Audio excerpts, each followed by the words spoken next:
Morning, Philippines. Well, today I want to talk to you about the peculiar laws of the Philippines, which may not be so peculiar after all. The first and foremost of these are the drug laws. Now, any traveler traveling anywhere in the world should be aware that you're not protected under your own government's laws, and you have to be knowledgeable of what you could be subject to. In the Philippines, if you're dealing in drugs, that's a death penalty. Now, if it's just for your own use, you're going to serve some jail time. And that could stretch from up to 20 years or more. So be careful and make sure that you have no residue or anything in your briefcases, suitcases, whatever, when you come here. Now, the second one, you have to realize that you are in a largely Catholic country with a Muslim minority, and great pains are being taken here not to offend other religions. And if you do decide to offend a religious sector here, you could be facing deportation or, at the option of the courts, service of 1 month up to 2 years in jail. So you can't just be standing in front of a church handing out condoms or decrying a premise of a religion because you feel differently. You have to shut up and move on. Now, the other thing too is when you come to the Philippines, you can get a 30-day visa. But if you overstay that visa or don't get an extension, you can face fines and detention and be stuck here in jail until they decide to let you go. So you make sure that you got your paperwork in shape before you get here.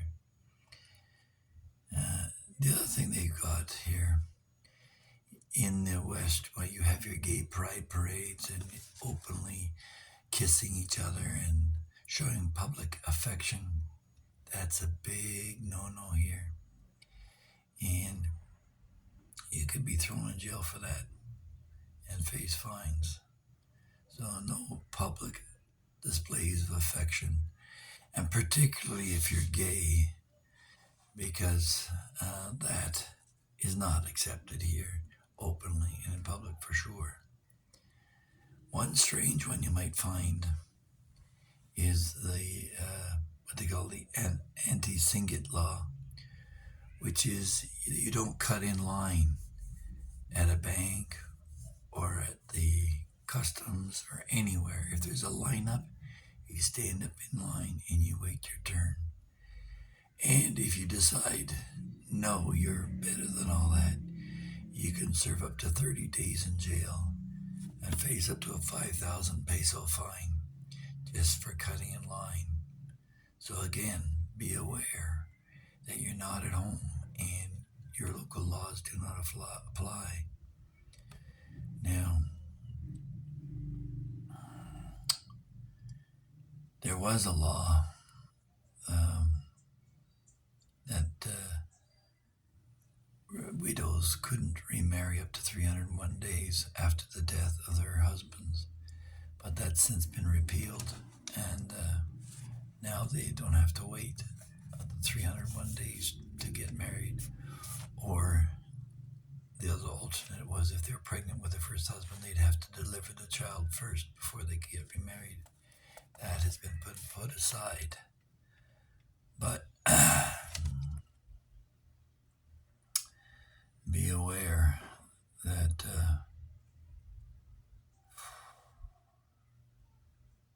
what is it here? Being annoying. Just being annoying in the Philippines.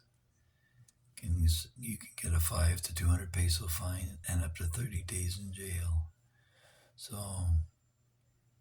don't be a pain in the butt here, or you could end up paying for it. Now, this next one is a major one that your hedonistic lifestyle in the West could end up costing you your life. If you succumb to your old vices and cheat on your Filipino wife, under Article 247, she can kill both you and the person you're doing and get away with it. The maximum penalty for killing a cheating spouse is banishment. So she has to get up and leave her community and go to another island. But she's put you in the ground, and that's not something you would expect being from the West. In most states, there are a few states where you might get yourself killed, but she'd end up being charged with murder. Not so here. So, there was a section, was it 7397, the Consumer Act, was passed years ago. And unbeknownst to many of you, if you receive faulty goods, they either have to be replaced, repaired, or a full refund. And getting them to comply is another thing. That's why you'll see when you go and buy your toaster at the mall, they'll take it out of the box and they'll plug it in and make sure everything works before you leave the store, because they don't want to be nailed with you replacing it later. So that's the cause of that. That was 7397.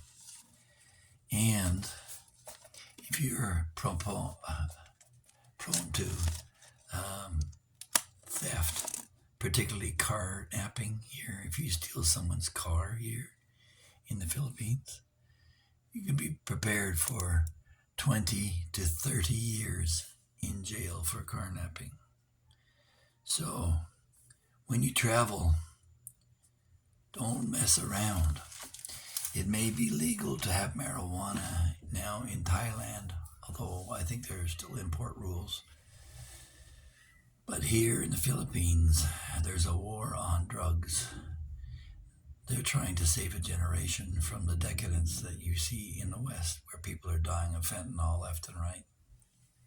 So, yeah, if you do get in trouble in the Philippines, I'm not a lawyer, but I would strongly recommend you engage the services of one so that you get the laws properly interpreted and you don't get yourself in trouble. Great pains are taken by the Philippine government to make sure that their OFWs, their overseas foreign workers, are properly prepared as any Filipino going abroad. They're required now to take a course and to pay, I think it's 1,600 pesos to leave the country once they've passed their course. And this is to prepare them from abuse overseas. And on the other side of it, at home, there's the new Reproductive Health Act that ensures the Filipinos aren't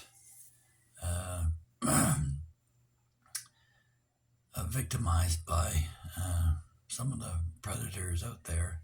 And you can serve substantial time now for statutory rape. I've said in other videos that you don't go near a woman under the age of 23 unless you have her parents' approval. And even with that approval, not so under 20. And the parents themselves can get heavily involved in criminal charges if they try to pawn off a child on you. In fact, if you're a foreigner and you're caught walking just along the road and talking to a young kid, and it's interpreted as trying to entice them, you can get severely reprimanded and serve consequences for just doing that. So you better make sure that if you're walking with your nephew or something like that, that you have the paperwork to prove it. So hopefully this will prevent some misunderstandings from occurring when you come to the Philippines. There's no place place like it on earth. So travel safely. Make sure you're aware. Come here treating people with respect. The Wild West days of sexpats just doing whatever they want are no longer tolerated, and one by one they're being turfed out of the country. So if you're a blogger and you're openly advertising about how many babyroonies you scored with, or plastering images of pretty young girls trying to entice viewers, I would be very cautious right now, because the tolerance for Western decadence is quickly evaporating. So if you like this episode, or were surprised in any way at what these new laws to you are, please be sure to like, share, and subscribe, and we'll see you in the next one. Thank you.